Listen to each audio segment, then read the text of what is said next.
ഈ വിശ്വമഹാപ്രപഞ്ചത്തിനും അതിലുള്ള സകല വസ്തുക്കൾക്കും ഒരന്ത്യമുണ്ടെന്ന് സമ്മതിക്കാത്ത ഒരു ദർശനവും ഇന്ന് ലോകത്തില്ല. എല്ലാവരും ഒരുപോലെ സമ്മതിക്കുന്ന ഒരു യാഥാർത്ഥ്യമത്രേ ലോകാവസാനം. അന്ത്യനാളിനെക്കുറിച്ച് അടിസ്ഥാനരഹിതമായ പല വിശ്വാസങ്ങളും ഇന്ന് ലോകത്ത് നിലനിൽക്കുന്നുണ്ട്.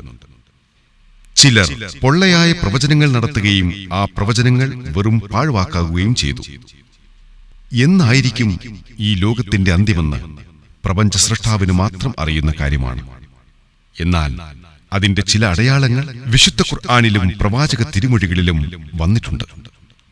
സംഭവിച്ചതും ഇനി സംഭവിക്കാനിരിക്കുന്നതുമായ ഒട്ടേറെ അടയാളങ്ങളുണ്ട്. അതിൽ സംഭവിക്കാനിരിക്കുന്ന ഒരു വിഷയമാണ് ഈ ഡോക്യുമെന്ററിയുടെ പ്രതിപാദ്യം. അന്ത്യനാളിന്റെ അടയാളങ്ങളായി നബി സല്ലല്ലാഹു അലൈഹി വസല്ലം പറഞ്ഞതും താക്കീത് നൽകിയതുമായ വിഷയങ്ങളിൽ ഒന്നാണ് ഭൂമുഖത്ത് വരാനിരിക്കുന്ന മഹാനാശകാരിയായ ദജ്ജാൽ. ഈ ലോകത്തേക്ക് വന്ന പ്രവാചകന്മാർ അഖിലവും ജനസമൂഹത്തെ താക്കീത് ചെയ്ത വിഷയമാണ് അവനെക്കുറിച്ചുള്ള മുന്നറിയിപ്പ്. ദജ്ജാലിനെക്കുറിച്ച് പലവിധ അഭിപ്രായങ്ങളും തെറ്റായ ധാരണകളും വെച്ചുപുലർത്തുന്നവരും ധാരാളമുണ്ട്. ഒരു വിശ്വാസിയുടെ 5 നേരത്തെ നിർബന്ധ നമസ്കാരങ്ങളിലും ഐച്ഛിക നമസ്കാരങ്ങളിലും തന്റെ നാഥനോട് രക്ഷ തേടുന്ന കാര്യങ്ങളിൽ ഒന്നാണ് ദജ്ജാലിന്റെ കുഴപ്പങ്ങളിൽ നിന്നുള്ള മോചനം. അല്ലാഹുവേ, നരകശിക്ഷയിൽ നിന്ന് ഞാൻ അല്ലാഹുവിനോട് കാവലിൽ തേടുന്നു. ഖബർ ശിക്ഷയിൽ നിന്നും ജീവിതത്തിലെയും മരണത്തിലെയും കുഴപ്പത്തിൽ നിന്നും മസീഹു ദജ്ജാലിന്റെ കുഴപ്പത്തിൽ നിന്നും ഞാൻ നിന്നോട് രക്ഷ തേടുന്നു. ഒരു ചരിത്ര ഗവേഷകൻ എന്നുള്ള നിലയ്ക്ക് മസീഹു ദജ്ജാലിനെ കുറിച്ച് ഒരു ലഘു വിവരണം നൽകാൻ സാധിക്കും. അന്ത്യനാളിന്റെ അടയാളങ്ങളായി റസൂലുള്ളാഹി സ്വല്ലല്ലാഹു അലൈഹി വസല്ലം പല കാര്യങ്ങളും പറഞ്ഞിട്ടുണ്ട്. അതിൽ പ്രധാനപ്പെട്ട 3 കാര്യങ്ങളാണ് ഈസാ അലൈഹിസ്സലാമിന്റെ ഇനിയുള്ള വരവ്, മസീഹ് ദജ്ജാൽ, യജൂജ് മജൂജ് എന്നിവ. വളരെയേറെ കുഴപ്പങ്ങളും നാശങ്ങളും ഉണ്ടാക്കിക്കൊണ്ട് മസീഹ് ദജ്ജാൽ ഭൂമിയിൽ അവതരിക്കും. അവൻ മക്കയും മദീനയും ഒഴിച്ച് ലോകത്തിന്റെ എല്ലാ നാടുകളിലും അവനെത്തും. അവന്റെ ശല്യത്തിൽ നിന്ന് രക്ഷ നേടാൻ റസൂലുള്ളാഹി സ്വല്ലല്ലാഹു അലൈഹി വസല്ലം അത്തഹിയാത്തിൽ നമുക്ക് ഒരു പ്രാർത്ഥനയായി തന്നെ പഠിപ്പിച്ചു തന്നിട്ടുണ്ട്.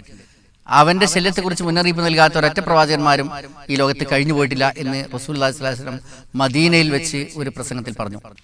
പ്രവാചകൻ പറഞ്ഞു, ഒറ്റക്കണ്ണനും കള്ളനുമായ ദജ്ജാലിനെ കുറിച്ച് ഒരു പ്രവാചകനും തന്റെ സമുദായത്തിന് മുന്നറിയിപ്പ് നൽകാതിരുന്നിട്ടില്ല. അറിയുക, അവൻ ഒറ്റക്കണ്ണനാണ്. നിങ്ങളുടെ റബ്ബാകട്ടെ ഒറ്റക്കണ്ണനല്ല. ദജ്ജാലിന്റെ ഇരുനേത്രങ്ങൾക്കുമിടയിൽ കാഫിർ എന്ന് രേഖപ്പെടുത്തിയിട്ടുണ്ട്. അവന്റെ പ്രത്യേകതകളും അടയാളങ്ങളും ധാരാളം ഹദീസുകളിലൂടെ പ്രവാചകൻ ഈ സമുദായത്തെ പഠിപ്പിച്ചിട്ടുണ്ട്. അതിലൊരു അടയാളമാണ് അവൻ ഒറ്റക്കണ്ണനാണെന്നത്. വേറെയും ധാരാളം സവിശേഷതകൾ അവനുണ്ട്. നബി തിരുമേനി പറഞ്ഞു, ദജ്ജാലിന്റെ കണ്ണ് വെള്ളത്തിൽ പൊന്തിക്കിടക്കുന്ന മുന്തിരി പോലെയാണ്. അവന്റെ വലത് കണ്ണ് കാഴ്ചയില്ലാത്തതുമായിരിക്കും. ദജ്ജാൽ ഒറ്റക്കണ്ണനാണെന്ന് പറയുന്നുണ്ടല്ലോ. അപ്പൊ ഒരു കണ്ണ് തീരെ ഇല്ലാത്തത് എന്നാണോ അതുകൊണ്ട് അർത്ഥമാക്കുന്നത്? മസീഹ് ദജ്ജാലിനെ പറ്റി ഒരു കണ്ണ് മാത്രമേ ഉള്ളൂ എന്നല്ല ഹദീസിൽ പറഞ്ഞത്. അവന്റെ വലത്തെ കണ്ണിന് കാഴ്ചയുണ്ടായിരിക്കില്ല. വലത്തെ കണ്ണ് മുന്തിരി വെള്ളത്തിലിട്ടാൽ പൊങ്ങി നിൽക്കുന്നത് പോലെ അവന്റെ വലം കണ്ണ് തുറിച്ചിരിക്കും എന്നാണ് പറഞ്ഞത്. അതുകൊണ്ട് ഒറ്റക്കണ്ണൻ മാത്രമാണ്, മറ്റേ കണ്ണ് തീരെയില്ല എന്ന് ജനങ്ങൾ തെറ്റിദ്ധരിച്ചതാണ്. നിശ്ചയം മസീഹു ദജ്ജാൽ കുറിയവനും വളഞ്ഞ കാലുള്ളവനും മുടി ജടകുത്തിയവനും ഒരു കണ്ണിന്റെ കാഴ്ച തടയപ്പെട്ടവനുമാണ്. ദജ്ജാലിനെ കുറിച്ചും അവന്റെ ശാരീരിക പ്രത്യേകതകളെക്കുറിച്ചും നബി സല്ലല്ലാഹു അലൈഹി വസല്ലം പറഞ്ഞു തന്നിട്ടുണ്ട്.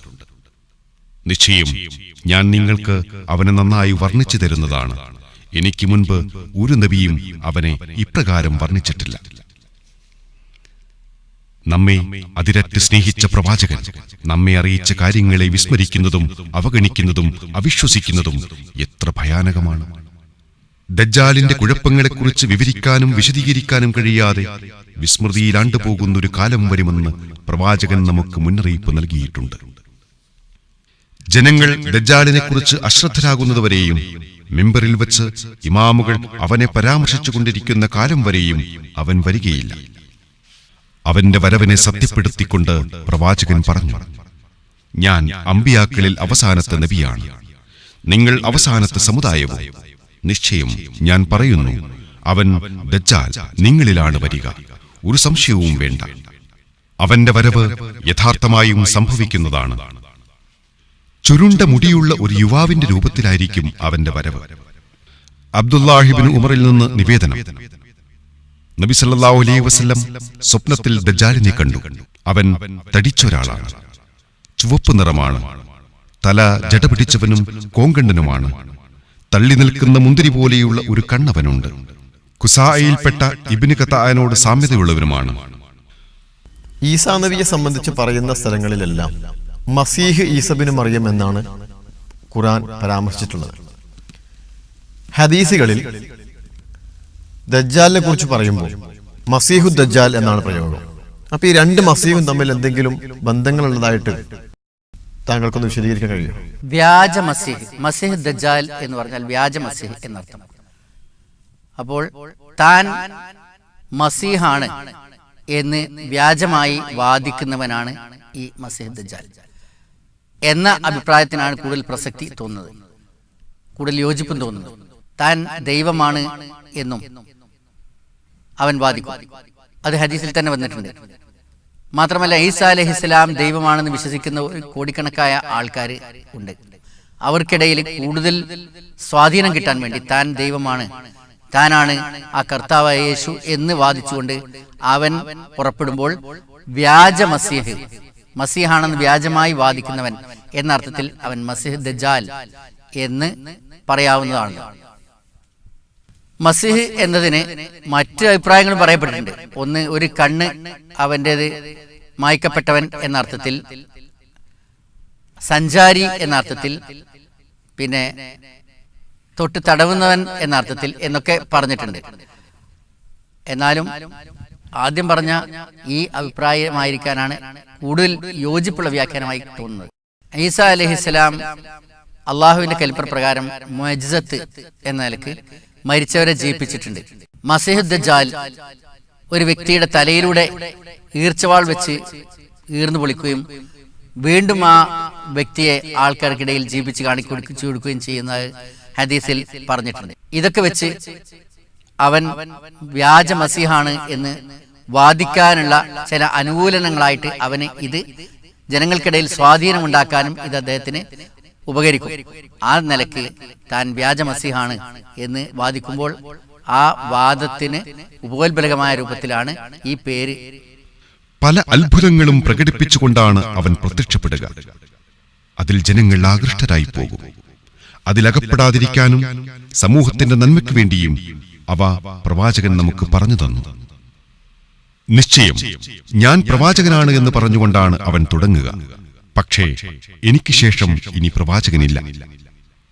പ്രവാചകത്വം വരിച്ചുകൊണ്ട് ഈ സമുദായത്തിൽ 30ഓളം ദജ്ജാലുകൾ പ്രത്യക്ഷപ്പെടുമെന്നും നബി സല്ലല്ലാഹു അലൈഹി വസല്ലം മുന്നറിയിപ്പ് നൽകി.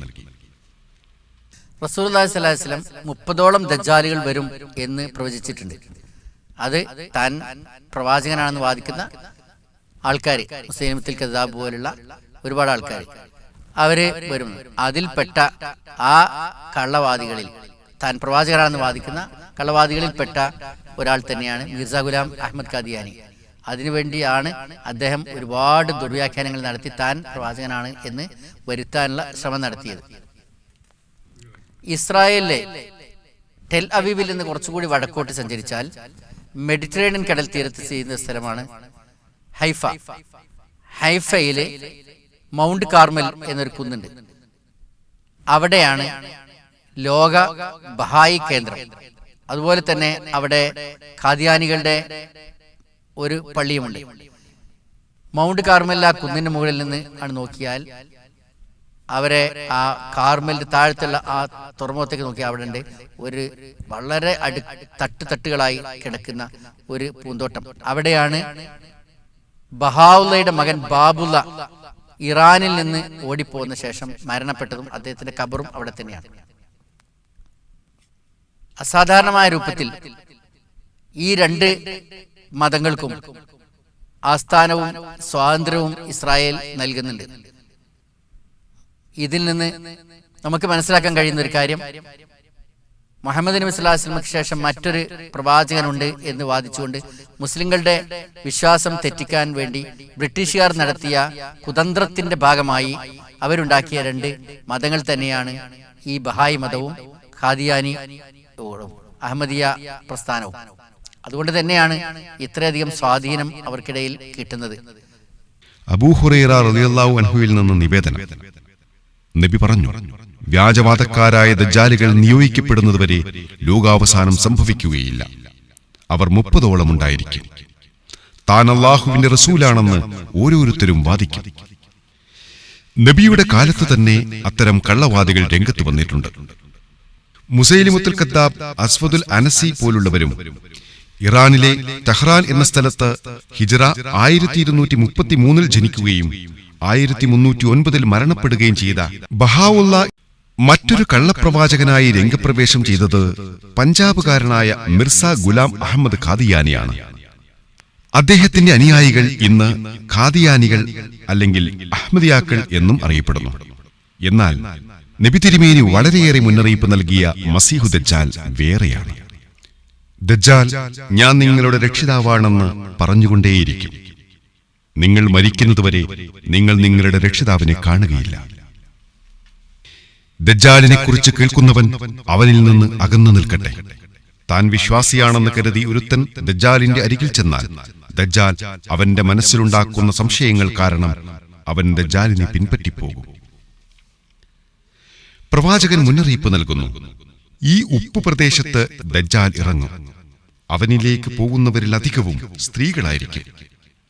ഒരാൾ തന്റെ ഭാര്യയെയും ഉമ്മയെയും മകളെയും സഹോദരിയെയും മാതൃസഹോദരിയെയും ദജ്ജാലിന്റെ അടുക്കിലേക്ക് പോകുമെന്ന് ഭയപ്പെടുന്നതിനാൽ കെട്ടിയിടും. ലോകം ദർശിക്കുന്ന ഏറ്റവും വലിയ കുഴപ്പമായിരിക്കുമെന്ന്. മനുഷ്യചരിത്രത്തിലെ തന്നെ ഏറ്റവും വലിയ കുഴപ്പം. ആളുകളുടെ വിശ്വാസത്തെ നശിപ്പിച്ച് നരകാവകാശിയാക്കി തീർക്കുന്ന പല അത്ഭുതങ്ങളും അവന്റെ പക്കലുണ്ടാകും. നബി തിരുമേനി പറഞ്ഞു, നിശ്ചയം ദജ്ജാലിന്റെ കൂടെയുള്ളതിനെക്കുറിച്ച് അവനേക്കാൾ അറിയുന്നത് ഞാനാണ്. അവന്റെ കൂടെ ഒഴുകിക്കൊണ്ടിരിക്കുന്ന അരുവിയുണ്ട്. അവയിലൊന്ന് കാഴ്ചയിൽ തെളിഞ്ഞ ജലമായിട്ടാണ് കാണുക, മറ്റൊന്ന് കത്തിക്കൊണ്ടിരിക്കുന്ന തീയും. വല്ലവനും അതിനടുത്തെത്തി തീയായി കാണുന്ന നദിയിലേക്ക് ചെന്ന് തന്റെ 2 കണ്ണുകളും ചിമ്മി തല താഴ്ത്തി അതിൽ നിന്ന് കുടിക്കട്ടെ. അത് തണുത്ത വെള്ളമാണ്. ഇസ്രായേലും മസീഹു ദജ്ജാലും തമ്മിൽ എന്തെങ്കിലും ബന്ധങ്ങളുള്ളതായി ചരിത്ര ഗവേഷണങ്ങളിൽ കണ്ടെത്താൻ കഴിയും? ദജ്ജാലും ഇസ്രായേലും തമ്മിൽ ബന്ധമുണ്ട്. നമ്മൾ മസീഹ് ദജ്ജാലിനെ ഒരു ദുഷ്ടനും അക്രമിയുമായ ഒരു ആളായിട്ട് കാണുമ്പോൾ, ഇസ്രായേൽക്കാർ അഥവാ ജൂതന്മാർ അവരുടെ ഒരു ഉന്നതനായ ഒരു വീരപുരുഷൻ അവർക്ക് വേണ്ടി വരും എന്നും അദ്ദേഹത്തിന്റെ കൈകളിലൂടെ അവർക്ക് വലിയൊരു വിജയം ഉണ്ടാവും എന്നും അവർ ആവേശത്തോടുകൂടി ദജ്ജാലിനെ കാത്തിരിക്കുകയാണ്. അങ്ങനെ വരും എന്നാണ് അവർ പ്രതീക്ഷിക്കുന്നത്. മാത്രമല്ല, ജൂതന്മാർക്കിടയിൽ നിന്നാണ് അവൻ വരിക എന്നും ത്വലിസാൻ എന്ന ജൂത വസ്ത്രം ധരിച്ച ഒരുപാട് ആളുകൾ അവന്റെ കൂടെ ഉണ്ടായിരിക്കും എന്നും ഒക്കെ പറയുന്നുണ്ട്. ആ നിലക്കൊക്കെ ഇസ്രായേലുമായിട്ട് അവന് ബന്ധമുണ്ട്. മസീഹ് ദജ്ജാലിനെ കൊല്ലുന്ന സ്ഥലം ഇസ്രായേലിലെ ലുദ്ദിൽ വെച്ചാണ് എന്നതും അവൻ അഭയം പ്രാപിക്കാൻ സാധ്യതയുള്ള സ്ഥലമാണ് എന്നും ഒക്കെ മനസ്സിലാക്കാം. ഏതായിരുന്നാലും അവര് നമ്മൾ കാണുന്ന രൂപത്തിലല്ല. ഈ മസീഹ് ദജ്ജാൽ ഒരു ഉന്നതനായ ഒരു വലിയ നേതാവായിട്ട്, അവരുടെ വലിയ ഒരു പ്രശസ്തിയും അവർക്ക് ഒരു നേതൃത്വവും ഒക്കെ കൂടുതൽ ലോകത്തിന് നൽകാൻ പറ്റുന്ന ഒരു നേതാവായിട്ട് തന്നെയാണ് അവനെ കാണുന്നത്. അവനെ ആ രൂപത്തിൽ തന്നെയാണ് അവരുടെ വരവ് അവർ പ്രതീക്ഷിക്കുന്നത്. മാത്രമല്ല, സിയോണിസ്റ്റുകൾക്കിടയിൽ ഉള്ള ചർച്ചയിലും സിയോണിസ്റ്റ് നേതാക്കന്മാർ ഇസ്രായേലിലെ ഭരണകൂടവുമായി നടന്ന ചർച്ചയിലും മസീഹ് ദജ്ജാലിന്റെ പുറപ്പാട് വേഗമായി കിട്ടാൻ എന്താണ് നമുക്ക് വേണ്ടത് എന്നതിനെ കുറിച്ച് വരെയുള്ള ചർച്ചകൾ നടന്നതായിട്ട് നമുക്കറിയാൻ കഴിഞ്ഞിട്ടുണ്ട്. മുഗീറത്ത് ബിൻ ശൂബ റളിയല്ലാഹു അൻഹുവിൽ നിന്ന് അദ്ദേഹം പറയുന്നു, ഞാൻ ദജ്ജാലിനെ കുറിച്ച് പ്രവാചകനോട് ചോദിച്ചതുപോലെ ഒരാളും ചോദിച്ചിട്ടുണ്ടാവില്ല. അവിടുന്ന് എന്നോട് പറഞ്ഞു, അവൻ നിന്നെ ഉപദ്രവിക്കുകയില്ല. ഞാൻ ചോദിച്ചു, അവന്റെ കൂടെ റൊട്ടിയുടെ പർവ്വതവും വെള്ളത്തിന്റെ നദിയും ഉണ്ടാകുമെന്ന് ജനങ്ങൾ പറയുന്നുണ്ടല്ലോ. അത് അവന്റെ നീചകൃത്യങ്ങളെക്കാൾ അള്ളാഹുവിങ്കൽ ഏറെ നിസ്സാരമാണ്. അന്ത്യനാളിന്റെ അടയാളങ്ങളായിട്ട് റസൂലുള്ളാഹി സ്വല്ലല്ലാഹു അലൈഹി വസല്ലം എടുത്തു പറഞ്ഞ സംഭവങ്ങളുടെ കൂട്ടത്തിൽ ജൂതന്മാരും മുസ്ലിങ്ങളും തമ്മിലുള്ള ഒരു യുദ്ധത്തെക്കുറിച്ച് പറഞ്ഞിട്ടുണ്ട്. ഈ യുദ്ധത്തിൽ ജൂതന്മാർ നദിയുടെ പടിഞ്ഞാറ് ഭാഗത്തും മുസ്ലിങ്ങൾ നദിയുടെ കിഴക്ക് ഭാഗത്തുമാണ് നിന്നുകൊണ്ട് യുദ്ധം ചെയ്യുക എന്ന് പറഞ്ഞു. അപ്പോൾ സഹബാക്കൾ ചോദിച്ചു, അള്ളാഹുവിൻ്റെ റസൂലെ ഏതാണ് നദി? റസൂലുള്ളാഹി സ്വല്ലല്ലാഹു അലൈഹി വസല്ലം പറഞ്ഞു, ജോർദാൻ നദി തന്നെ. ഇത് പറയുന്ന കാലഘട്ടത്തിൽ, അഥവാ ക്രിസ്താബ്ദം 7-ാം നൂറ്റാണ്ടിലാണല്ലോ റസൂലുള്ളാഹി സ്വല്ലല്ലാഹു അലൈഹി വസല്ലം ജീവിച്ചിരിക്കുന്നത്. അന്ന് ഇത് പറയുന്ന സമയത്ത് ജോർദാൻ നദിയുടെ പടിഞ്ഞാറേ കരയിൽ ഒരു ജൂതരാഷ്ട്രം ഇല്ല എന്ന് മാത്രമല്ല, അവിടെ ഒരു ജൂതരാഷ്ട്രം ഉണ്ടാവുമെന്നുള്ള പ്രതീക്ഷ പോലും അന്നില്ല. പിന്നീട് 1948 ഇസ്രായേൽ രാഷ്ട്രം സ്ഥാപിച്ചപ്പോൾ അത് ഈ നദിയുടെ പടിഞ്ഞാറ് ഭാഗത്താണ് സ്ഥാപിച്ചത്. എന്നിട്ടും അന്നും ജൂതരാഷ്ട്രമായ ഇസ്രായേലിന്റെ അതിർത്തി ജോർദാൻ നദിയുടെ അടുത്ത് എത്തിയിരുന്നില്ല. പിന്നീട് 1967 അവർ നടത്തിയ യുദ്ധത്തിൽ ജോർദാനിൽ നിന്ന് വെസ്റ്റ് ബാങ്ക് എന്നറിയപ്പെടുന്ന പ്രദേശം, അഥവാ ജോർദാൻ നദിയുടെ പടിഞ്ഞാറേക്കരയും കൂടി പിടിച്ചെടുത്തോടുകൂടി കൃത്യമായിട്ട് ഇസ്രായേൽ എന്ന ജൂതരാഷ്ട്രത്തിന്റെ അതിർത്തി ഈ നദിയുടെ പടിഞ്ഞാറ് തൊട്ട് പടിഞ്ഞാറ് വരെ എത്തി. ഇപ്പോ ആ നദിയാണ് ജോർദാന്റെയും ഇസ്രായേലിന്റെ അതിർത്തി. ഇനി ഒരു യുദ്ധം ഉണ്ടാവുകയാണെങ്കിൽ പടിഞ്ഞാറ് ഭാഗത്ത് തന്നെ ആയിരിക്കും ജൂതന്മാർ നിൽക്കുന്നതും കിഴക്ക് ഭാഗത്തിന് മുസ്ലിങ്ങളും. 1400 വർഷങ്ങൾക്ക് മുമ്പ് ഇത്രയും കൃത്യമായിട്ട് ആ സ്ഥലങ്ങളിൽ പോയി കണ്ട് അതിന്റെ കിടപ്പ് മനസ്സിലാക്കിയിട്ട് വരാനിരിക്കുന്ന ഒരു സംഭവത്തെ പറ്റി കണ്ടു പറയുന്നത് പോലെ വഹയിന്റെ കറക്റ്റ് ശക്തി, വഹയിന്റെ കൃത്യത ആണ് നമുക്ക് ഇതിൽ മനസ്സിലാക്കാൻ കഴിയുന്നത്. ജോർദാൻ നദി അത് ഒഴുകി തുടങ്ങുന്നത് ശരിക്ക് ഗലീലി അഥവാ ലേക്ക് ഓഫ് ഗലീലി എന്ന തൊബരി തടാകത്തിനാണ്. പിന്നീട് ഡെഡ് സി ചാവതടാകം വരെയാണ്. അത് നല്ലോണം വെള്ളമുള്ള ഒരു നദിയായിരുന്നു. ചാവതടാകത്തിലേക്ക് വൻതോതിൽ അതിലൂടെ വെള്ളം വന്നിരുന്നു. സൂറത്തുൽ ബഖറയിലെ ഇന്നല്ലാഹ മുബ്തലീക്കും ബിനഹരിൻ, അള്ളാഹു നിങ്ങൾ ഒരു നദി കൊണ്ട് പരീക്ഷിക്കുന്നു എന്ന് പറഞ്ഞൊക്കെ ഈ നദിയെ പറ്റിയാണ്. അന്ന് വളരെ കൂടുതൽ വെള്ളം ഉണ്ടായിരുന്നു. ഇന്ന് ആ നദി വറ്റി. കാരണം ഇസ്രായേൽ അതിൽ ഡാം കെട്ടി അതിൽ നിന്ന് വെള്ളം കൃഷിക്ക് വേണ്ടി തിരിച്ചു വിട്ടു. ഇപ്പോ അത് റോഡിന്റെ പക്കത്തുള്ള ഒരു അഴുക്കുചാല് പോലെ വളരെ ശോഷിച്ച ഒരു അഴുക്കുചാൽ മാത്രമായി തീർന്നിരിക്കുകയാണ്. എന്നാലും ഇസ്രായേലിലേക്കാണ് കയറുമ്പോൾ ഈ ചരിത്രപ്രധാനമായ നദിയുടെ മുകളിലുള്ള ചെറിയ അലൻ ബ്രിഡ്ജ് എന്ന് പറഞ്ഞിട്ട് ഒരു ഓവാലം പോലത്തെ ഒരു പാലമുണ്ട്. അതിൻ്റെ മുകളിലൂടെ കിടക്കുന്നതാണ് ഇസ്രായേലിലേക്ക്. ഇത് ശരിക്കും ആ ചരിത്രത്തിലും അന്താരാഷ്ട്ര ലെവലിലും ഒക്കെ അറിയപ്പെടുന്ന ജോർദാൻ നദിയുടെ അവസ്ഥ ഇന്നത്തെ അവസ്ഥയാണ്. ചാവ് തടാകത്തിൽ നിന്ന് ഉയർന്നു പോകുന്ന നീരാവിയായി പോകുന്ന വെള്ളത്തിന്റെ അത്രയൊന്നും അതിലേക്ക് വരാനുള്ള ജോർദാൻ നദിയിലൂടെ വെള്ളം വരുന്നില്ലാത്തതിനാൽ ചാവ് തടാകം വറ്റിക്കൊണ്ടിരിക്കുകയാണ്. ഒരു വർഷം 1 മീറ്റർ എന്ന തോതിൽ ലെവൽ താഴ്ന്നുകൊണ്ടിരിക്കുകയാണ്. ഇനി ഇത് തുടർന്നാൽ ചരിത്രപ്രധാനമായ ഈ ചാവ് തടാകം കുറെ ഏതാനും വർഷങ്ങൾക്കുള്ളിൽ ഇല്ലാതാവും. ലൂത്ത് അലി ഇസ്ലാമിന്റെ ചരിത്രവുമായി എത്രയോ ബന്ധപ്പെട്ട സദോം നഗരമൊക്കെ അതിന്റെ തെക്കേ കരയിലാണ്. അന്ന് അള്ളാഹു പെയ്യിപ്പിച്ച ആ ചീത്ത മഴയുടെ അംശമൊക്കെ അതിന്റെ മണ്ണിലും മറ്റൊക്കെ കലർന്നു കിടക്കുന്നുണ്ട്, വെള്ളത്തിലുണ്ട്. എന്ന് മാത്രമല്ല, സദോമിലൂടെ സഞ്ചരിക്കുമ്പോൾ ഞങ്ങൾ കണ്ട ഒരു അത്ഭുതം, അന്നത്തെ ഈ സ്വർഗസംഭോഗികളായ ആളുകൾ വീണ് മരിച്ചപ്പോൾ അവരുടെ ശരീരം അലിഞ്ഞ് ആ മണ്ണിൽ ചേർന്നപ്പോൾ ആ സ്ഥലം മണ്ണ് താഴോട്ട് താഴുകയും ഇന്നും ആയിരക്കണക്കിന് ആളുകളുടെ ശരീരം അവിടെ മറിഞ്ഞു കിടന്നിരുന്നു ആ സ്ഥലം. അതുകൊണ്ട് എന്ന് മനസ്സിലാക്കാൻ കഴിയുന്ന രൂപത്തിലാണ് ഞങ്ങളുടെ ഗൈഡ് ഞങ്ങൾക്ക് കാണിച്ചു തന്നു. ആ ഇങ്ങനെ ആളുകൾ മരിച്ചു കിടക്കുന്ന സ്ഥലങ്ങളിൽ ആ കുണ്ടം ചാടി കിടക്കാതെ നമുക്ക് മലയാളത്തിൽ പറയാറുണ്ട്, സാധാരണ മലയാളത്തിൽ. അതേപോലെ തന്നെ മണ്ണ് താഴ്ന്നു കിടക്കുന്നത്. ഇത് ആ ചരിത്രം സത്യമായിരുന്നു. ഖുർആനിൽ പറഞ്ഞ ലൂത്ത് നബിയുടെ ജനതയെ നശിപ്പിച്ച ചരിത്രം സത്യമായിരുന്നു എന്ന് കണ്ണുകൊണ്ട് കാണാൻ കഴിയുന്ന. എന്ന് മാത്രമല്ല, കഴിഞ്ഞ യാത്രയിൽ അവിടെ പോയപ്പോൾ ശക്തമായ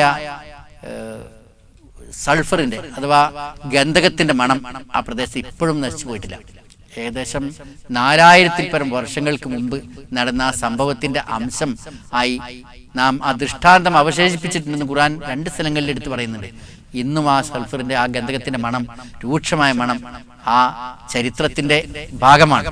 എന്ന് മാത്രമല്ല, അബ്ദുള്ള യൂസുഫ് അലി അത് അന്ന് പെയ്യിപ്പിച്ച ആ ശിക്ഷാ മഴ സൾഫറിന്റെ അംശം കൂടി ഉണ്ടായിരുന്നു എന്ന് വിശദീകരിക്കുന്നുണ്ട്. അത് വളരെ നേർക്ക് നേരെ അനുഭവപ്പെട്ട സംഭവമാണ്, അത്ഭുതകരമായ സംഭവമാണ്. നവാസ് ബിൻ സബ്ആനിൽ നിന്ന് നിവേദനം. ദജ്ജാലിനെ കുറിച്ച് സ്വഹാബത്ത് നബിയോട് ചോദിച്ചു, അള്ളാഹുവിന്റെ ദൂതരെ, ഭൂമിയിൽ അവന്റെ താമസം എത്ര കാലമാണ്? നബി പറഞ്ഞു, 40 ദിവസം. ഒരു ദിവസം ഒരു വർഷത്തിന് സമാനമാണ്.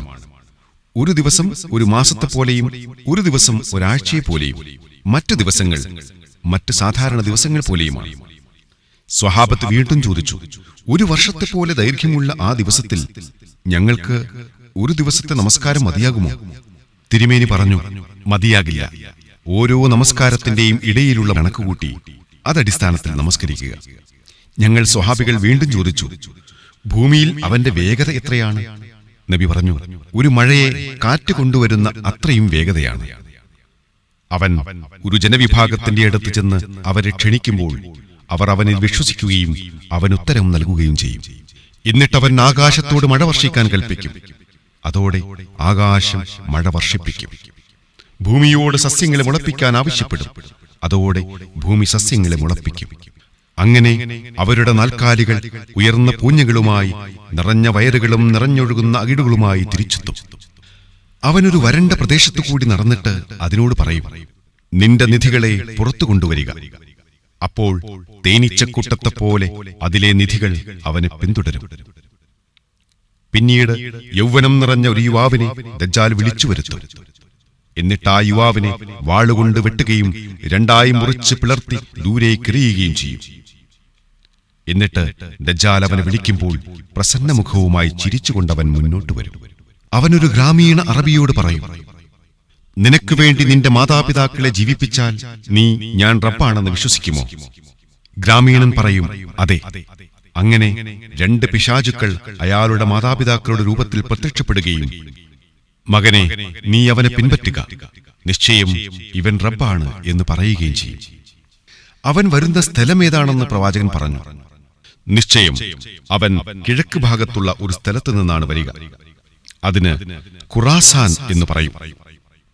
ഇസ്ബഹാനിലെ 70,000 ജൂതന്മാർ അവന്റെ കൂടെയുണ്ടാകും. അവരുടെ മുഖങ്ങൾ ചുറ്റിക കൊണ്ട് അടിച്ചുറപ്പിച്ച തോൽ കൊണ്ടുള്ള പരിചകൾ പോലെയിരിക്കും.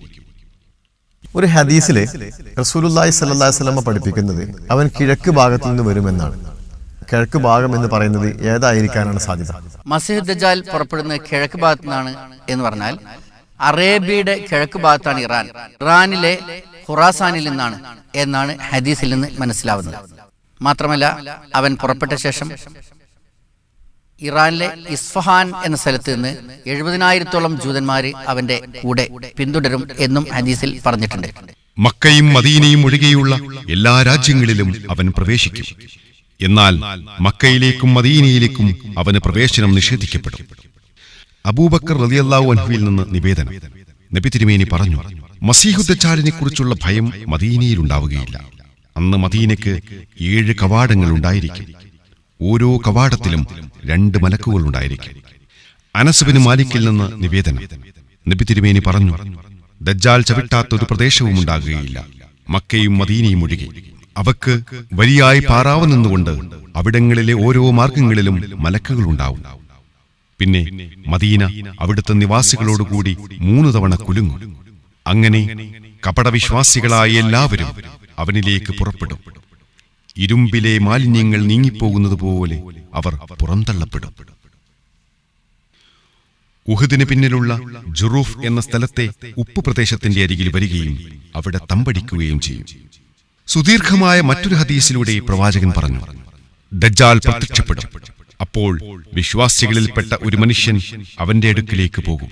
അവിടെ വെച്ച് ആയുധധാരികളായ ദജ്ജാലിന്റെ ആളുകളുമായി ആ വിശ്വാസി കണ്ടുമുട്ടും.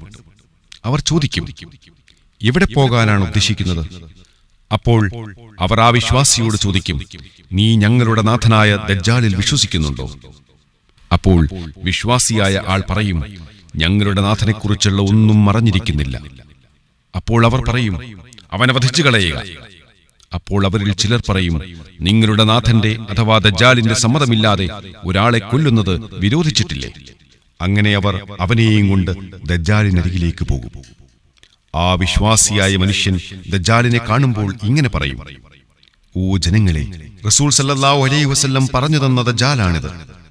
അപ്പോൾ ദജ്ജാൽ ആജ്ഞാപിക്കും, ഇവനെ പിടിക്കുക, അവന്റെ കഴുത്തറുക്കുക, അവന്റെ വയറും മുതുകും വികൃതമാക്കുക. ശേഷം അവൻ ചോദിക്കും, നീ എന്നിൽ വിശ്വസിക്കുന്നുണ്ടോ? അപ്പോൾ അവൻ പറയും, നീ വ്യാജവാദിയായ മസീഹു ദജ്ജാലാണ്. അപ്പോൾ ദജ്ജാൽ പറയും, ഞാൻ നിന്നെ മരിപ്പിക്കുകയും പിന്നെ ജീവിപ്പിക്കുകയും ചെയ്താൽ നീ എന്നിൽ വിശ്വസിക്കുമോ? അവൻ ഇല്ലെന്ന് മറുപടി പറയുമ്പോൾ ദജ്ജാൽ ഈർച്ചവാൾ കൊണ്ടുവന്ന് 2 കഷ്ണമാക്കാൻ കൽപ്പിക്കും. ആ 2 കഷ്ണങ്ങൾക്കിടയിലൂടെ അവൻ നടക്കും. എന്നിട്ട് അവനോട് പറയും, എഴുന്നേൽക്കുക. അപ്പോൾ അവൻ ഉയർത്തെഴുന്നേറ്റ് നിൽക്കും. വീണ്ടും ചോദിക്കും, നീ എന്നിൽ വിശ്വസിക്കുന്നുണ്ടോ?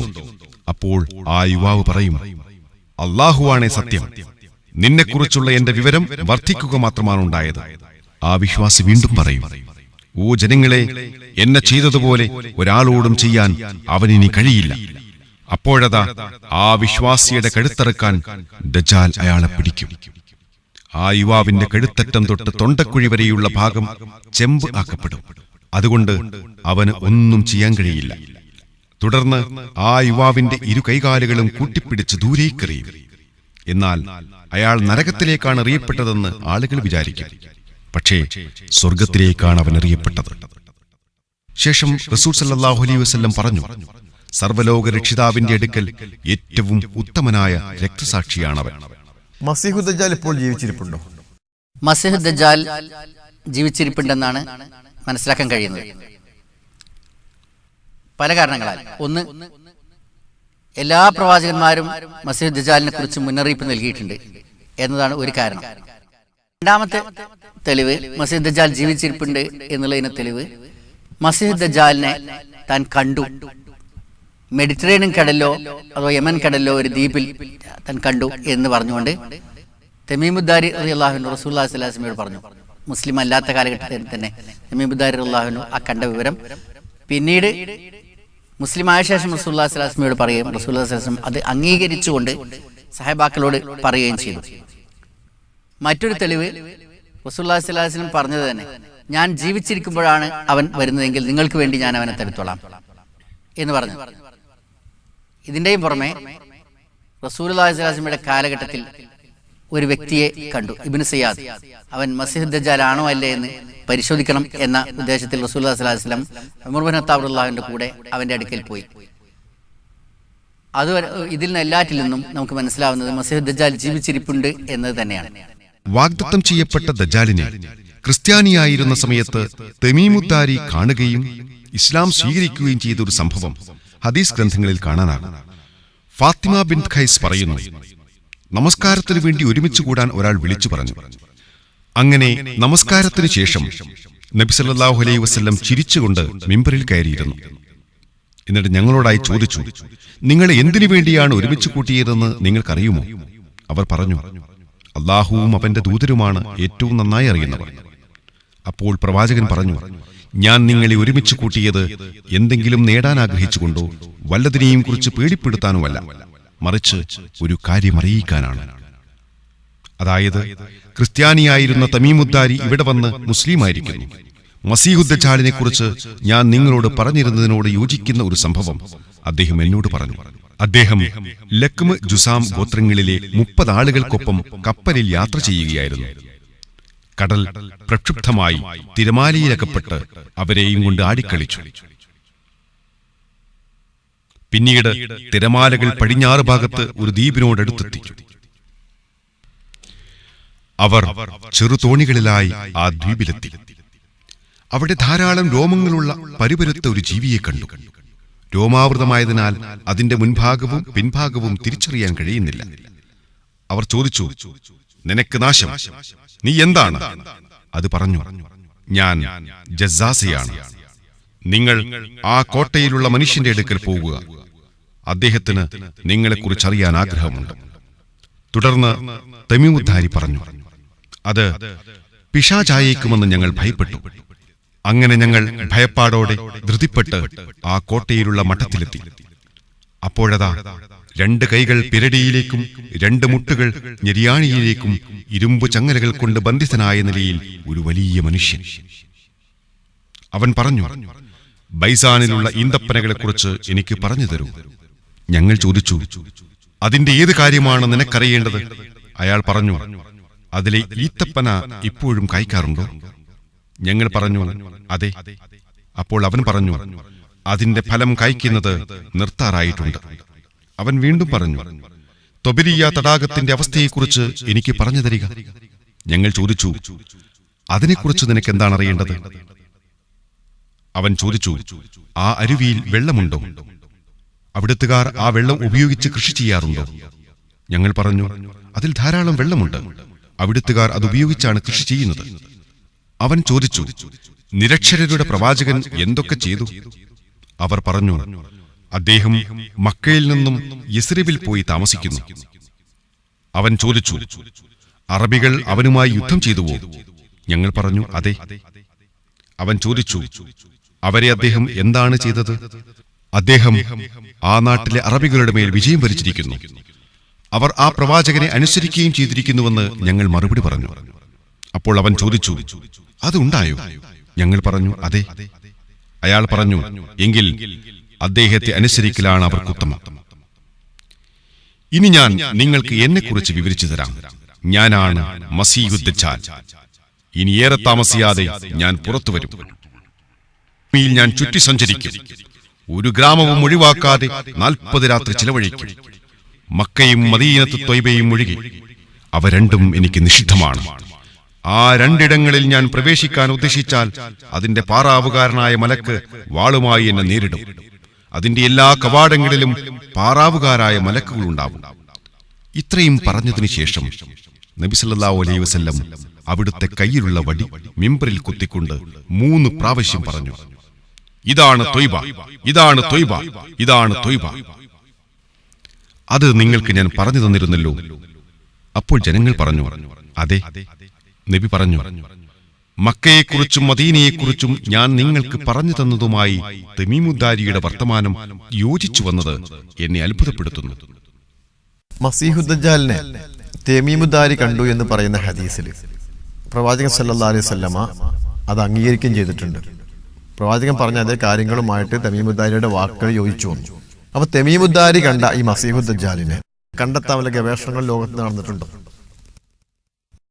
മസീഹ് ദജ്ജാലിനെ തമീമുദ്ദാരി കണ്ടു എന്ന് റസൂലുള്ളാഹി സ്വല്ലല്ലാഹു അലൈഹി വസല്ലം അംഗീകരിച്ചിട്ടുണ്ട്.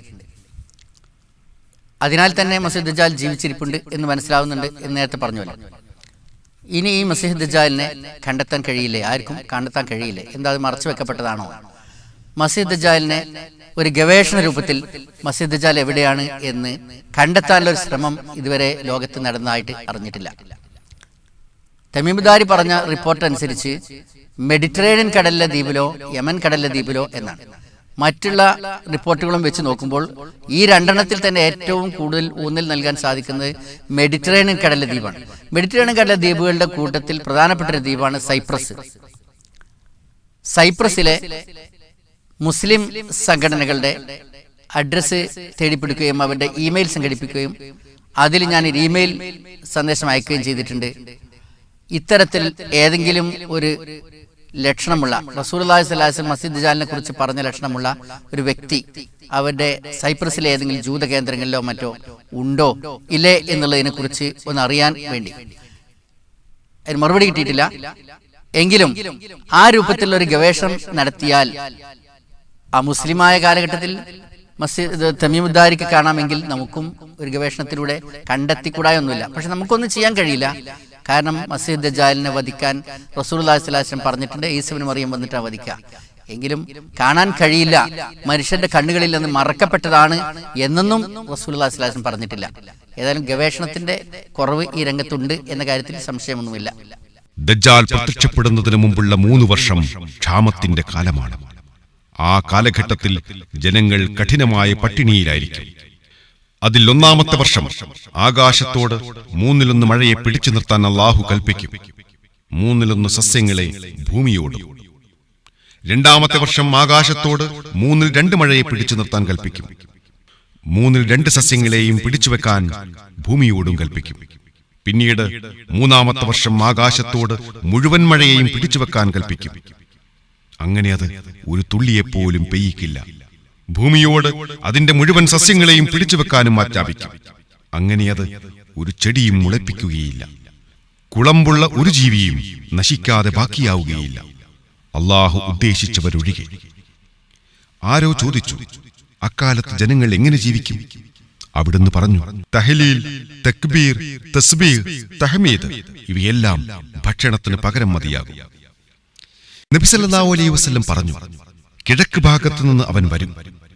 എന്നിട്ടവൻ ഈലിയ പർവ്വതത്തിനരികിലേക്ക് വരികയും അവിടെയുള്ള മുസ്ലിങ്ങളെ ഉപരോധിക്കുകയും ചെയ്യും.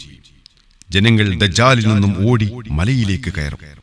മസീഹു ദജ്ജാൽ മക്കയും മദീനയും ഒഴിച്ച് എല്ലാ രാജ്യങ്ങളിലും അവൻ എത്തിപ്പെടുമെന്ന് പറയുന്നുണ്ട്. പക്ഷെ മക്കയിലേക്കും മദീനയിലേക്കും അവന് പ്രവേശനമില്ല എന്നും ഹദീസിൽ കാണാൻ സാധിക്കുന്നുണ്ട്. അതിനെക്കുറിച്ചൊന്ന് വിശദീകരിക്കാൻ പറ്റും? മസീഹ് ദജ്ജാൽ മക്കയും മദീനയും ഒഴിച്ച് ലോകത്തെ എല്ലാ നാടുകളിലും സഞ്ചരിക്കും, കുഴപ്പങ്ങൾ ഉണ്ടാക്കും എന്ന് ഹദീസിൽ പറഞ്ഞിട്ടുണ്ട്. മക്കക്കും മദീനക്കും അള്ളാഹുവിന്റെ മലക്കുകൾ കാവൽ നിൽക്കുന്നതിനാൽ അങ്ങോട്ട് പ്രവേശിക്കാൻ അവന് കഴിയില്ല. മദീനക്കടുത്തുള്ള മദീനയുടെ അതിർത്തിയായ വഹദ് മലയുടെ മുകളിൽ നിന്നുകൊണ്ട് എന്റെ ഈ പള്ളി നോക്കിയിട്ട് ആരുടേതാണ് വെള്ളക്കൊട്ടാരം എന്ന് ചോദിക്കുമെന്ന് റസൂലുള്ളാഹി സ്വല്ലല്ലാഹു അലൈഹി വസല്ലം പറയുന്നു. മദീന പള്ളി ഒരു ചെറ്റക്കുഴിലായി നിന്ന ഒരു മണ്ണുകൊണ്ടുള്ള ചുമരും ഏതാനും ഈത്തപ്പനയോലകളും മാത്രമുള്ള ഒരു കുടിൽ ആയിരുന്ന കാലഘട്ടത്തിലാണ് റസൂലുള്ളാഹി സ്വല്ലല്ലാഹു അലൈഹി വസല്ലം ഈ പള്ളിയെക്കുറിച്ച് വെള്ളക്കൊട്ടാരം എന്ന് ദജ്ജാൽ ചോദിക്കുമെന്ന് പറയുന്നത്. ഇതിന്മേൽ തന്നെ ആ പള്ളി ഒരു വലിയ കൊട്ടാരം പോലെ ആയിത്തീരും എന്നും അതിന്റെ പെയിന്റിന്റെ കളർ പോലും വെള്ളയായിരിക്കുമെന്നും പ്രവചനത്തിൽ വ്യക്തമായിട്ടുണ്ട്. ഇന്ന് അത് യാഥാർത്ഥ്യമായി. ആ മദീനയുടെ അടുത്തുള്ള ആ വഹദ് മലയുടെ മുകളിൽ നിന്ന് നോക്കിയാൽ ഒരു വ്യക്തമായ വെള്ളക്കൊട്ടാരമായിട്ട് തന്നെ ഈ മദീന മസ്ജിദ് നബവി കാണപ്പെടുന്നു എന്ന് തന്നെ അള്ളാഹുവിന്റെ റസൂലാണ് സംസാരിച്ചത്. അള്ളാഹുവിന്റെ ദൂതന്റെ പ്രവചനം കൃത്യമായും അള്ളാഹുവിന്റെ അടുക്കൽ നിന്നുള്ള വഹി അനുസരിച്ച് തന്നെയാണ് എന്ന് നമുക്ക് മനസ്സിലാക്കാൻ കഴിയും. നബി സല്ലല്ലാഹു അലൈഹി വസല്ലമയുടെ ഹദീസുകളിൽ ഈ യജൂജ് മഅജൂജുമായി ബന്ധപ്പെട്ട് പറയുന്ന ചരിത്ര സംഭവങ്ങളിൽ അവർ വരുമെന്നും തുബരി തടാകത്തിൽ വെച്ച് അവർ വെള്ളം കുടിക്കുമെന്നൊക്കെ പറയുന്നുണ്ടല്ലോ, അതിനെക്കുറിച്ചൊരു ലഘു വിവരണം നൽകാൻ സാധിക്കും? യജൂജ് മഅജൂജ് എന്നറിയപ്പെടുന്നത് മംഗോളിയ താർത്താരി വർഗത്തിൽപ്പെട്ട ആൾക്കാർക്കാണ്. നൂഹ് അലൈഹിസ്സലാമിന്റെ മകനായ യാഫിസിന്റെ മക്കളുടെ കൂട്ടത്തിൽ ഒരു മകനാണ് യജൂജ്, മറ്റൊരു മകനാണ് മഅജൂജ്. അവരുടെ സന്താന പരമ്പരകളാണ് യജൂജ് മഅജൂജ് വർഗ്ഗക്കാർ. അവരെല്ലാവരും അവിശ്വാസികളും ദുഷ്ടന്മാരൊന്നുമല്ല. അവരിൽ ദുഷ്ടരുണ്ട്, അവിശ്വാസികളൊക്കെ ഉണ്ട്. അവര് ഇനി ഈസാ അലൈഹിസ്സലാം ഈ ഭൂമിയിൽ ഇറങ്ങി വന്ന ശേഷം, ദജ്ജാലിനെ കൊന്ന ശേഷം ഭരണം തുടങ്ങുമ്പോഴേക്കും യജൂജ് മഅജൂജിന്റെ കൂട്ടത്തോടുള്ളൊരു വരവുണ്ടാവും എന്ന് നബി സല്ലല്ലാഹു അലൈഹി വസല്ലം പറയുന്നുണ്ട്. അങ്ങനെ ഈസാ അലൈഹിസ്സലാം താമസിക്കുന്ന വീട് വളയും, എന്നൊരു ശക്തമായ ഉപരോധം സൃഷ്ടിക്കും, വളരെയധികം പ്രയാസപ്പെടും എന്നൊക്കെ ഹദീസിൽ വന്നിട്ടുണ്ട്. അപ്പോൾ ഈ വർഗത്തിൽപ്പെട്ട ദുഷ്ടരായ ആൾക്കാർ വന്ന് ഈസാ അലൈഹിസ്സലാം താമസിക്കുന്ന വീട് വളഞ്ഞിട്ട് ഈ പ്രയാസങ്ങൾ ഉണ്ടാക്കും. മാത്രമല്ല അവര് ഇറങ്ങി വരുമ്പോൾ തൊബരി തടാകത്തിൽ വെച്ച് വെള്ളം കുടിക്കും എന്ന് പറഞ്ഞിട്ടുണ്ട്. ഈ തൊബരി തടാകം എന്ന് പറഞ്ഞാൽ ഇന്ന് വടക്കൻ ഇസ്രായേലിൽ സ്ഥിതി ചെയ്യുന്ന ലേക്ക് ഓഫ് ഗലീലി ആണ്. റസൂലുള്ളാഹി സ്വല്ലല്ലാഹു അലൈഹി വസല്ലം തൊബരി തടാകത്തിൽ പോയി അത് കാണുകയും അതിന്റെ സ്ഥാനം നിർണ്ണയിക്കുകയും അതെല്ലാം മനസ്സിലാക്കുകയും ചെയ്ത ശേഷം പറഞ്ഞതല്ല, വാഹിയുടെ കൃത്യത കൊണ്ടാണ് ആ മദീനത്തിരുന്നു കൊണ്ട് ആ ഫലസ്തീന്റെ വടക്ക് ഭാഗത്ത്, അഥവാ അന്നത്തെ ഫലസ്തീൻ, ഇപ്പോൾ ഇസ്രായേൽ രാഷ്ട്രത്തിന്റെ വടക്ക് ഭാഗത്തുള്ള ഈ തൊബരി തടാകത്തെ പറ്റി പറഞ്ഞു. അതിൽ നിന്നാണ് ജോർഡാൻ നദി തുടങ്ങുന്നത്. ആ തടാകത്തിൽ നിന്ന് വെള്ളം കുടിക്കും എന്നാണ് പറഞ്ഞിട്ടുള്ളത്. അതിന്റെ തൊട്ടടുത്തുള്ള കുന്നുകളാണ് സിറിയയിൽ നിന്ന് ഇസ്രായേൽ പിടിച്ചെടുത്ത ഗോലാൻ കുന്നുകൾ. ആ ഗോലാൻ കുന്നിന്റെ തൊട്ടടുത്താണ് ഈ ലേക്ക് ഓഫ് ഗലീലി സ്ഥിതി ചെയ്യുന്നത്. മാത്രമല്ല കുന്നിൻ പ്രദേശത്തുകൂടെ യജൂജ് മഅജൂജ് ഇറങ്ങി വരും. മിൻ കുല്ലി ഹദമിൻ യൻസിലൂൻ എന്ന് സൂറത്തുൽ കഹ്ഫിൽ അല്ലാഹു പറയുന്നുണ്ട്. ഈ കുന്ന് ഈ ഗോലാൻ കുന്നുകളായിരിക്കാനാണ് ഈ പ്രയോഗത്തിൽ നിന്ന് സാധ്യത കാണുന്നത്. കാരണം ഈ തൊബരി തടാകവും ഗോലാൻ കുന്നുകളും വളരെ അടുത്താണ് എന്നതുകൊണ്ട് തന്നെ. ഞാൻ പറഞ്ഞു, യജൂജ് മഅജൂജ് എന്ന് പറഞ്ഞാൽ നൂഹ് അലൈഹി ഇസ്ലാമിന്റെ മകനായ യാഫിസിന്റെ സന്താനങ്ങളിൽപ്പെട്ടതാണ് യജൂജും മഅജൂജും. അവരുടെ സന്താന പരമ്പരകളായി വന്ന വർഗ്ഗക്കാരാണ് ഈ മംഗോളിയ താർത്താരി വർഗ്ഗക്കാരൊക്കെ. അവരുടെ കുഴപ്പങ്ങൾ ഇതിനു മുമ്പും ഉണ്ടായിട്ടുണ്ട്. ചെങ്കിസ് ഖാന്റെ ഒരു വമ്പിച്ച ആക്രമണം മുസ്ലിം ലോകത്തിന്റെ മേൽ ഉണ്ടായിട്ടുണ്ട്. ഇനി ഖുർആനിൽ പറഞ്ഞതനുസരിച്ച് ആ ആക്രമണം കൊണ്ട് കഴിഞ്ഞിട്ടില്ല. ഈസാ അലൈഹിസ്സലാം ഭൂമിയിൽ ഇറങ്ങി വന്ന ശേഷം ഒരു അക്രമം ഉണ്ടാവും എന്ന് ഖുർആനിൽ നിന്ന് ഗ്രഹിക്കാൻ കഴിയുന്നുണ്ട്. ഹദീസിൽ വളരെ വ്യക്തമായും പറയുന്നുണ്ട്. ഇവരൊക്കെ ദുഷ്ടന്മാരല്ല എന്ന് പറഞ്ഞല്ലോ. ആ മംഗോളിയ താർത്താരി വർഗത്തിൽപ്പെട്ട നല്ല ആൾക്കാർ ധാരാളമുണ്ട്. എന്നാൽ ദുഷ്ടായ ആൾക്കാർ വരും എന്ന് മാത്രമല്ല, ദുൽഖർനൈൻ എന്ന മഹാൻ കെട്ടിയ ഒരു മതിലുണ്ട്. അന്ന് ഈ യജൂജ് മഅജൂജ് മംഗോളിയ താർത്താരി വർഗത്തിൽപ്പെട്ട, ഇന്ന് ഉദാഹരണമായിട്ട് കൊറിയ, ചൈന, മംഗോളിയ, റഷ്യ പോലുള്ള പ്രദേശങ്ങളിൽ ഉള്ള ഈ മംഗളോയിഡ് ഫേസ് കട്ടുള്ള ആൾക്കാർ ഈ വർഗ്ഗക്കാരിൽപ്പെട്ടവരാണ്. ഈ ആൾക്കാരുടെ ശല്യത്തിൽ നിന്ന് തടുക്കാൻ, അന്നത്തെ അവരുടെ കുഴപ്പത്തിൽ നിന്ന് തടുക്കാൻ, കരമാർഗമുള്ളവരുടെ മുന്നേറ്റത്തിൽ നിന്ന് അവരുടെ ആർമിയെ തടുക്കാൻ അന്ന് ദുൽഖർനൈനി ഒരു മതിൽ കെട്ടി, അന്നത്തെ ജനങ്ങളുടെ ആവശ്യപ്രകാരം എന്ന് ഖുർആനിലെ സൂറത്തുൽ കഹ്ഫിൽ പറയുന്നുണ്ട്. آتوني زبر الحديد حتى إذا ساوى بين الصدفين قال انفخوا حتى إذا جعله نارا قال آتوني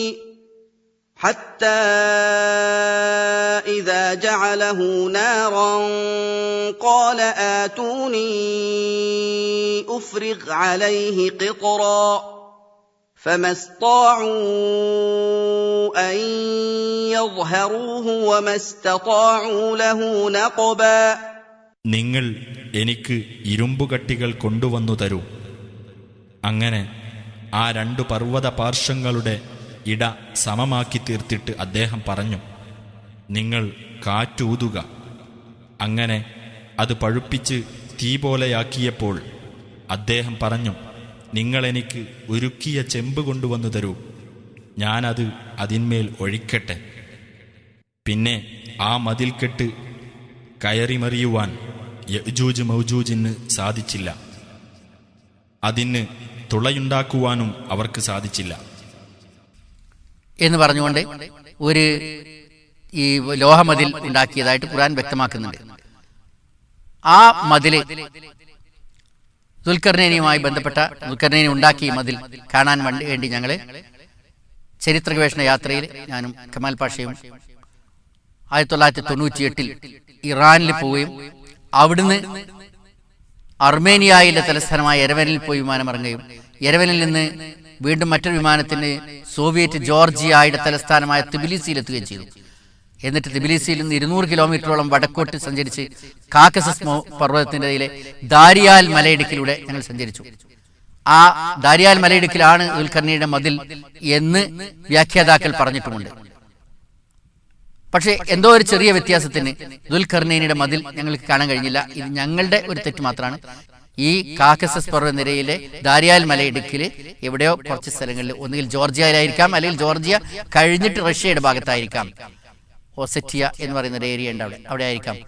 യാഥാർത്ഥ്യമാണ്, ഹദീസിൽ പറഞ്ഞിട്ടുണ്ട്, ആ മതിൽ ഇനി തകർത്തുകൊണ്ട് മുന്നേറുക തന്നെ ചെയ്യും. ഫലസ്തീനിലെ ബത്ലഹീം എന്ന ഗ്രാമത്തിൽ മറിയമിന്റെ മകനായി ഈസാ നബി ജനിച്ചു. അദ്ദേഹത്തിന് തൊട്ടിലിൽ വെച്ച് പ്രവാചകത്വം ലഭിച്ചു. ഈസാ നബി ജനിച്ച സ്ഥലങ്ങളിലൂടെ താങ്കൾ യാത്ര നടത്തിയിട്ടുണ്ടല്ലോ, അവിടുത്തെ അനുഭവങ്ങളെ കുറിച്ചൊന്ന് വിശദീകരിക്കാൻ പറ്റും? ഈസാ അലൈഹിസ്സലാം ജനിച്ചത് ഇന്ന സ്ഥലമാണെന്ന് ഖുർആനിൽ പറഞ്ഞിട്ടില്ല. ഈത്തപ്പനത്തോട്ടവും അരുവിയുമുള്ള സ്ഥലമാണെന്ന് പറഞ്ഞിട്ടുണ്ട്. എന്നാൽ ബത്ലഹേമിലാണ് ഈസാ അലൈഹിസ്സലാം ജനിച്ചത് എന്ന് നമുക്ക് ഏറെക്കുറെ പല വിവരണങ്ങൾ മനസ്സിലാവുന്നുണ്ട്. മാത്രമല്ല, ബത്ലഹേമിലെ ചർച്ച് ഓഫ് നാറ്റിവിറ്റി എന്ന പേരിൽ ഒരു ചർച്ച് ക്രിസ്ത്യൻസ് ഉണ്ടാക്കി വെച്ചിട്ടുണ്ട്. ഇതിൽ നിന്ന് ഈസാ അലൈഹിസ്സലാം ആ ചർച്ച് ഓഫ് നാറ്റിവിറ്റി നിൽക്കുന്ന സ്ഥലത്ത് തന്നെയാണ് ജനിച്ചത് എന്നുള്ളതിന് യാതൊരു തെളിവുമില്ല. എങ്കിലും ബത്ലഹേമിൽ തന്നെയാവാനാണ് സാധ്യത. പല തെളിവുകളും വെച്ച് നോക്കുമ്പോഴുള്ളതും അതിന് പുറമെ ഖുർആനോട് താരതമ്യേന കുറെ യോജിക്കുന്ന ബർണബാസ് ബൈബിളിലും ഇങ്ങനെയൊക്കെ പലതിൽ നിന്നും മറ്റു പ്രവാചകന്മാർക്കെന്ന പോലെ പരിഹാസവും കളവാക്കലും അദ്ദേഹത്തിന് നേർക്കുമുണ്ടായി. ഈസാ നബി പിതാവില്ലാതെ ജനിച്ചു എന്ന കാരണത്താൽ ജൂതന്മാർ ഈസ വ്യഭിചാരപുത്രനാണെന്ന് വാദിച്ചു. ക്രിസ്ത്യാനികളാവട്ടെ ദൈവപുത്രനാണെന്ന വിചിത്രവാദവുമായി പിന്നീട് രംഗത്ത് വന്ന് അദ്ദേഹത്തെ ആരാധിക്കുന്ന അവസ്ഥയിലെത്തി. എന്നാൽ ഇസ്ലാം മതവിശ്വാസികൾ ഈസ ബനു ഇസ്രായേലിലേക്ക് വന്ന പ്രവാചകനാണെന്നും വിശ്വസിക്കുന്നു. എന്നാൽ ക്രിസ്ത്യാനികൾ ജനങ്ങൾ ചെയ്തതും ചെയ്യാനിരിക്കുന്നതുമായ മുഴുവൻ പാപഭാരങ്ങളും ഏറ്റെടുത്ത് ക്രൂശിതനായി എന്ന് വിശ്വസിക്കുന്നു. ആ വാദത്തെയും ഖുർആൻ ഖണ്ഡിക്കുന്നു. وقولهم إنا قتلنا المسيح عيسى ابن مريم رسول الله وما قتلوه وما صلبوه ولكن شبه لهم وإن الذين اختلفوا فيه لفي شك منه ما لهم به من علم إلا اتباع الظن وما قتلوه يقينا بل رفعه الله إليه وكان الله عزيزا حكيما. അള്ളാഹുവിൻ്റെ ദൂതനായ മറിയമിൻ്റെ മകൻ മസീഹ് ഈസായെ ഞങ്ങൾ കൊന്നിരിക്കുന്നു എന്നവർ പറഞ്ഞതിനാലും അവർ ശപിക്കപ്പെട്ടിരിക്കുന്നു. വാസ്തവത്തിൽ അദ്ദേഹത്തെ അവർ കൊലപ്പെടുത്തിയിട്ടുമില്ല, ക്രൂശിച്ചിട്ടുമില്ല. പക്ഷേ യാഥാർത്ഥ്യം അവർക്ക് തിരിച്ചറിയാതാവുകയാണുണ്ടായത്. തീർച്ചയായും അദ്ദേഹത്തിൻ്റെ കാര്യത്തിൽ ഭിന്നിച്ചവർ അതിനെപ്പറ്റി സംശയത്തിൽ തന്നെയാകുന്നു. ഊഹാപോഹത്തെ പിന്തുടരുന്നതല്ലാതെ അവർക്ക് അക്കാര്യത്തെപ്പറ്റി യാതൊരു അറിവുമില്ല. ഉറപ്പായും അദ്ദേഹത്തെ അവർ കൊലപ്പെടുത്തിയിട്ടില്ല. എന്നാൽ അദ്ദേഹത്തെ അള്ളാഹു അവങ്കലേക്ക് ഉയർത്തുകയത്രേ ചെയ്തത്. അള്ളാഹു പ്രതാപിയും യുക്തിമാനുമാകുന്നു. ഈസാ നബിയെ അള്ളാഹു ആകാശത്തേക്ക് ഉയർത്തി എന്നാണ് വിശുദ്ധ ഖുർആനിൽ പരാമർശിച്ചിട്ടുള്ളത്. ഈ ഉയർത്തപ്പെട്ടത് ഭൂമുഖത്ത് എവിടെ നിന്നാണ്? ഈസാ അലൈഹിസ്സലാം ആകാശത്തേക്ക് ഉയർന്നുപോയി എന്ന് ഖുർആനിൽ നിന്ന് വ്യക്തമായി മനസ്സിലാവുന്നില്ല. ഈസാ അലൈഹിസ്സലാം എവിടെ വെച്ചാണ് ഉയർന്നത് എന്ന് ചോദിച്ചാൽ ഖുർആനിൽ സ്ഥലം ഒന്നും പറയുന്നില്ല. എന്തായാലും ഒരു സ്ഥലം ഉണ്ടാവുമല്ലോ, ഉയർന്നു പോയ സ്ഥലം. ഈ കാര്യത്തിൽ താരതമ്യേന ഖുർആനുമായി യോജിക്കുന്ന ഒരു ഗ്രന്ഥമാണ് ബർണബാസ് ബൈബിൾ. അതിൽ മൗണ്ട് ഒലീവിൽ നിന്നാണ് ഈസാ അലൈഹിസ്സലാം ആകാശത്തിൽ ഉയർന്നു പോയത് എന്ന് പറയുന്നുണ്ട്. ജബലു സൈത്തൂൻ മസ്ജിദുൽ അഖ്സയിലെ ഇമാമ് നിൽക്കുന്ന സ്ഥാനത്തിന്റെ കുറച്ചപ്പുറത്ത്, അതായത് പുരാതന ജെറൂസലം മതിലിന്റെ തൊട്ടടുത്ത് സ്ഥിതി ചെയ്യുന്ന ഒരു കുന്നാണ് മൗണ്ട് ഒലീവ് അഥവാ ജബലു സൈത്തൂൻ.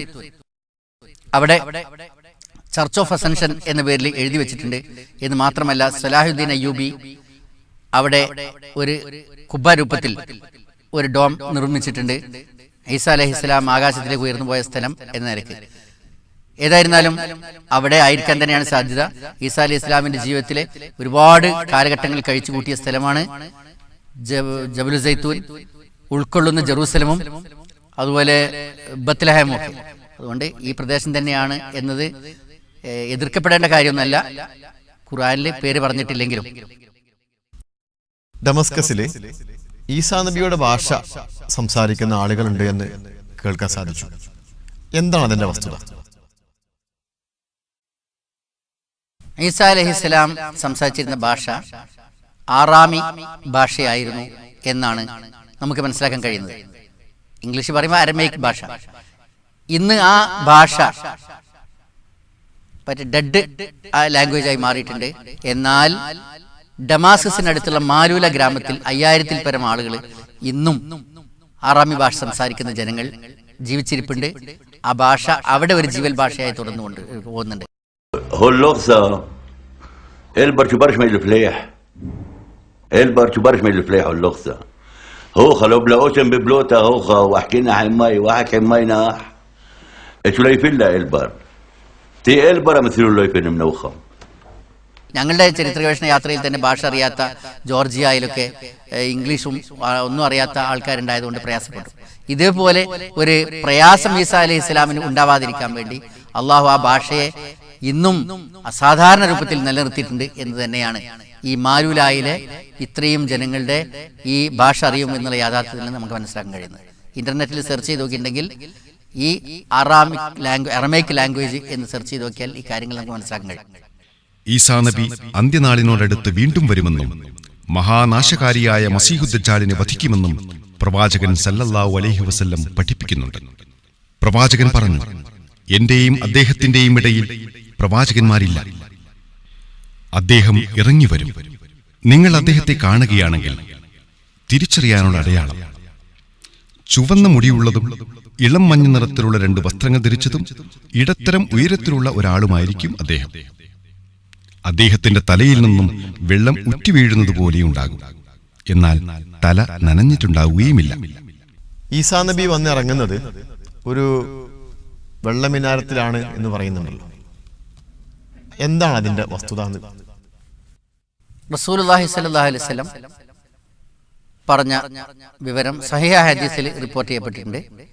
ഡമാസ്കസിന്റെ കിഴക്ക് ഭാഗത്തുള്ള ഒരു വെള്ള മിനാരത്തിനടുക്കൽ മസീഹ് ഈസ ബിൻ മറിയം 2 മലക്കുകളുടെ ചിറകിൽ കൈവച്ചുകൊണ്ട് ഭൂമിയിൽ ഇറങ്ങി വരുന്നു. അള്ളാഹുവിന്റെ അനുഗ്രഹത്തോടു കൂടി ചരിത്ര ഗവേഷണ യാത്രയിൽ സിറിയയുടെ തലസ്ഥാനമായ ഡമാസ്കസിൽ ഞങ്ങൾ 3 പ്രാവശ്യം പോയിട്ടുണ്ട്. അവിടെ ആ വെള്ള മിനാരത്തിന്റെ അടുക്കൽ അഥവാ മസ്ജിദുൽ ഉമവി എന്നറിയപ്പെടുന്ന അവിടുത്തെ ഡമാസ്കസിലെ ഏറ്റവും വലിയ പള്ളി, അതിന്റെ ആ മിനാരവും ഞങ്ങൾ കണ്ടിട്ടുണ്ട്. ആ മിനാരത്തിന് മനാറത്ത് ഈസ എന്ന് പേരിട്ടിട്ടുണ്ട്. റസൂലുള്ളാഹി സ്വല്ലല്ലാഹു അലൈഹി വസല്ലം പറയുന്ന കാലഘട്ടത്തിൽ മിനാരം എന്നൊരു സംഗതിയേ ഈ ലോകത്തില്ല. പള്ളികൾക്ക് മിനാരുണ്ടാക്കുന്ന ഏർപ്പാടിനെ പിൽക്കാലത്താണ് ഉണ്ടായത്. എന്നിട്ട് നബി സ്വല്ലല്ലാഹു അലൈഹി വസല്ലം മനാറത്തുൽ ബൈളാ എന്ന് പറഞ്ഞു.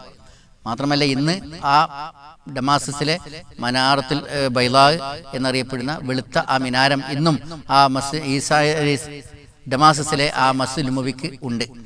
അത് മാത്രമല്ല ആ മിനാരത്തെ കുറിച്ച് അതല്ല എന്ന് പറയാവുന്ന മറ്റൊരു തെളിവ് ഉണ്ടാവണമെന്നുണ്ടെങ്കിൽ ഡമാസ്കസിന്റെ കിഴക്ക് ഭാഗത്ത് ഇതിനെ ചോദ്യം ചെയ്യാൻ പറ്റുന്ന ഇതിനേക്കാൾ കൂടുതൽ പ്രസക്തമുള്ള മറ്റൊരു പള്ളി ഇതുവരെ ഉണ്ടായിട്ടില്ല. അതിൽ നിന്നൊക്കെ ഈ പള്ളിയെക്കുറിച്ച് തന്നെയാണ് റസൂലുള്ളാഹി സ്വല്ലല്ലാഹു അലൈഹി വസല്ലം പറഞ്ഞത് എന്നാണ് നമുക്ക് ഇതുവരെയുള്ള ചരിത്രവും ഹദീസും കൂടി വെച്ച് നോക്കുമ്പോൾ നമുക്ക് മനസ്സിലാക്കാൻ കഴിയുന്നത്. അബൂ ഉമാമത്തുൽ ബാഹിലി റിപ്പോർട്ട് ചെയ്യുന്നു, മുസ്ലിംകളുടെ ഇമാം പ്രഭാത നമസ്കാരം നിർവഹിക്കാനായി മുന്നോട്ട് ചെല്ലും. അപ്പോഴാണ് മറിയമിന്റെ പുത്രൻ ഈസ അവരിൽ ഇറങ്ങി വരിക. അപ്പോൾ ഇമാം തിരിഞ്ഞു നടന്ന് ഈസാ നബിയെ ഇമാമാക്കാൻ ആവശ്യപ്പെടും. ഈസാ നബി അദ്ദേഹത്തിന്റെ തോളിൽ കൈവച്ച് പറയും, താങ്കൾ തന്നെ മുന്നിൽ നിന്ന് നമസ്കരിക്കുക, താങ്കൾക്ക് വേണ്ടിയാണ് ഇഖാമത്ത് കൊടുത്തത്. അപ്പോൾ ജനങ്ങളെയും കൂട്ടി അവരുടെ ഇമാം നമസ്കരിക്കും. നമസ്കാരത്തിൽ നിന്ന് വിരമിച്ചാൽ ഈസാ നബി വാതിൽ തുറക്കാൻ ആവശ്യപ്പെടും. അങ്ങനെ വാതിൽ തുറന്നാൽ അപ്പുറത്ത് ദജ്ജാലും 70,000 സായുധരായ യഹൂദന്മാരും കൂടെയുണ്ടാകും. ദജ്ജാൽ ഈസാ നബിയെ കണ്ടാൽ വെള്ളത്തിൽ ഉപ്പ് ഉരുകുന്നത് പോലെ ഉരുകും. അവൻ ഓടിപ്പോകാൻ ഉദ്ദേശിക്കും. അങ്ങനെ ലുദ്ദിന്റെ കവാടത്തിൽ വെച്ച് പിടികൂടും. അവരോടൊപ്പമുള്ളവർ ഓടി രക്ഷപ്പെടും.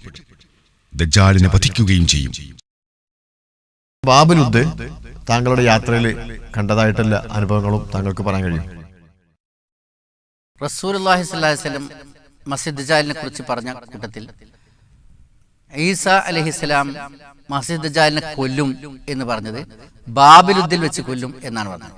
ബാബിലുദ്ദ് എന്നാൽ ലുദ്ദിന്റെ കവാടം. ഞങ്ങളുടെ ചരിത്ര ഗവേഷണ യാത്രയിൽ ബാബിലുദ്ദിൽ പോയിട്ടുണ്ട്, അഥവാ ലുദ്ദിന്റെ കവാടത്തിൽ. ജെറൂസലമിൽ നിന്ന് ടെൽ അവീവിലേക്കുള്ള യാത്രയിൽ ഇസ്രായേലിലൂടെ സഞ്ചരിക്കുമ്പോൾ ഇസ്രായേലിലെ ടെൽ അവീവ് നഗരത്തിൽ എത്തുന്നതിൻ്റെ ഏകദേശം ഒരു 20 കിലോമീറ്ററോളം മുമ്പ് ഇസ്രായേലിൻ്റെ ഏറ്റവും വലിയ ഇന്റർനാഷണൽ എയർപോർട്ട് സ്ഥിതി ചെയ്യുന്ന ലുദ് എന്ന സ്ഥലം, അവിടെയാണ് അതിൻ്റെ കവാടം എന്ന് പറയുമ്പോൾ, ഒരു പ്രദേശത്തിൻ്റെ കവാടം എന്ന് പറഞ്ഞാൽ ഒന്നുകിൽ എയർപോർട്ട്, അല്ലെങ്കിൽ തുറമുഖം, അതല്ലെങ്കിൽ ചുറ്റുമതിലുള്ള ഒരു നഗരമാണെങ്കിൽ ആ മതിലിന്റെ കവാടം. ഇതില് ലുദ് എന്ന നഗരത്തിന് ചുറ്റുമതിലുമില്ല, അത് കടൽ തീരത്തുമല്ല. മെഡിറ്ററേനിയൻ കടലിൽ നിന്ന് 10-30 കിലോമീറ്ററോളം ദൂരെയാണ്, ഏകദേശം 10-20 കിലോമീറ്ററെങ്കിലും ദൂരം ഉണ്ടാവും. അതിനാൽ അത് ഈ രണ്ടും ആ സാധ്യതയല്ല. പിന്നെ ലുദ് എയർപോർട്ട് മാത്രമല്ല, ജൂതന്മാരുടെ രാഷ്ട്രമായ ഇസ്രായേലിലെ ഏറ്റവും പ്രധാനപ്പെട്ട ഇന്റർനാഷണൽ എയർപോർട്ടിലായിരിക്കുമല്ലോ ജൂതന്മാരുടെ കൂട്ടത്തിലെ ഒരു നേതാവ് എന്ന രൂപത്തിൽ പുറപ്പെടുന്ന ഈ മസീഹ് ദജ്ജാൽ അഭയം പ്രാപിക്കാനുള്ള സാധ്യതയും അവിടെ വെച്ച് കൊല്ലും എന്നാണ് റസൂലുള്ളാഹി സ്വല്ലല്ലാഹു അലൈഹി വസല്ലം പറഞ്ഞത്. അതുകൊണ്ട് ബാബിലുദ് ഈ പറഞ്ഞ ലുദ് എയർപോർട്ട് അഥവാ ബെൻഗുറിയൻ ഇന്റർനാഷണൽ എയർപോർട്ട് സ്ഥിതി ചെയ്യുന്ന സ്ഥലമായിരിക്കാൻ തന്നെയാണ് സാധ്യത.